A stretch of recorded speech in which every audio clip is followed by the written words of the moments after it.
ఒకటే బిల్లు 42% పెట్టి దాన్ని కేంద్ర ప్రభుత్వానికి పంపించి చేతులు దులుపుకుంటామంటున్నారు. కానీ ఎన్నికలలో అట్లా చెప్పలే. 42% ఇస్తాం రిజర్వేషన్ అని చెప్పారు. ఇవాళ మేము ప్రపోజ్ చేసేది తెలంగాణ జాగృతి నుండి ఏంటంటే మీరు ఒకటి కాదు 3 బిల్లులు పెట్టాలి. ఎందుకోసం 3 బిల్లులు పెట్టాలి? మీరు 46% బీసీలు ఉన్నారని చెప్పారు. మరి 46% బీసీ ఆడబిడ్డలైనా మగబిడ్డలైనా చదువుకోవడానికి విద్యలో 46% రిజర్వేషన్లతో ఒక బిల్లు పెట్టాలి.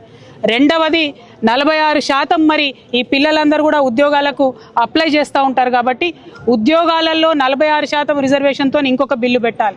పొలిటికల్గా వాస్తవానికైతే మీరు తప్పు లెక్కలు చేసినప్పటికీ వచ్చిన 46% పొలిటికల్ పెట్టాలి రిజర్వేషన్. కానీ మీరు 42 అని ఎన్నికలలో చెప్పినారు.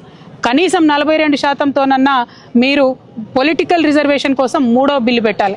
ఎందుకు 3 సపరేట్ బిల్లులు పెట్టమని డిమాండ్ చేస్తూ ఉన్నామంటే మీరు ఈ బిల్లులన్నీ అన్ని అంశాలు ఒకటే బిల్లులో పెట్టి కేంద్రం మీద తోసేసి చేతులు దులుపుకుంటే మీరు కేవలం మభ్యపెట్టినట్టయితే తప్పితే ఆ వాస్తవమైనటువంటి బెనిఫిట్ బీసీ బిడ్డలకు దక్కదు.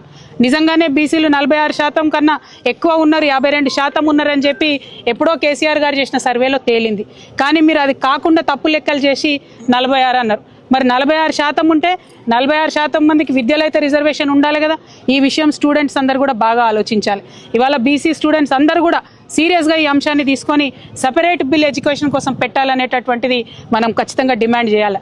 రెండవది ఎంప్లాయ్మెంట్ కోసం చూసేటటువంటి పిల్లలు మరి నిజంగానే మన జనాభా 46% ఉంటే ఎందుకు 42% ఇస్తారు? 46 ఉంటే 46 ఇవ్వాలని ఎంప్లాయ్మెంట్లో సపరేట్గా పెట్టాలని డిమాండ్ చేయాలి. ఇక మూడవది పొలిటికల్ రిజర్వేషన్ కాంగ్రెస్ పార్టీ చెప్పినట్టుగా 42% ఇవ్వాల్సినటువంటి అవసరం ఉంది. అయితే ఇందులో కూడా ఒకటే, మీరు ఇవాళ బిల్లు పెట్టి ఇమీడియట్గా నెక్స్ట్ డే నోటిఫికేషన్ ఇచ్చి మీరు ముందుకెళ్ళినట్టయితే ఎన్నికలలో అది సాధ్యపడుతుంది.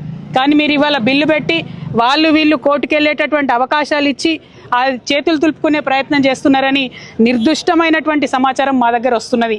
కాబట్టి అలా కాకుండా మీరు పెట్టేటటువంటి బిల్లు సరిగ్గా తేలేటట్టుగా, మీరు పెట్టేటటువంటి బిల్లు బీసీలకు బెనిఫిట్ ఇచ్చేటట్టుగా, అన్ని కోర్టు పరీక్షలు పాస్ అయ్యేటట్టుగా, కేంద్ర ప్రభుత్వం మీద ఒత్తిడి తీసుకొచ్చే విధంగా, బెనిఫిట్ వచ్చే విధంగా ఉండాలని చెప్పి మేము డిమాండ్ చేస్తూ ఉన్నాం.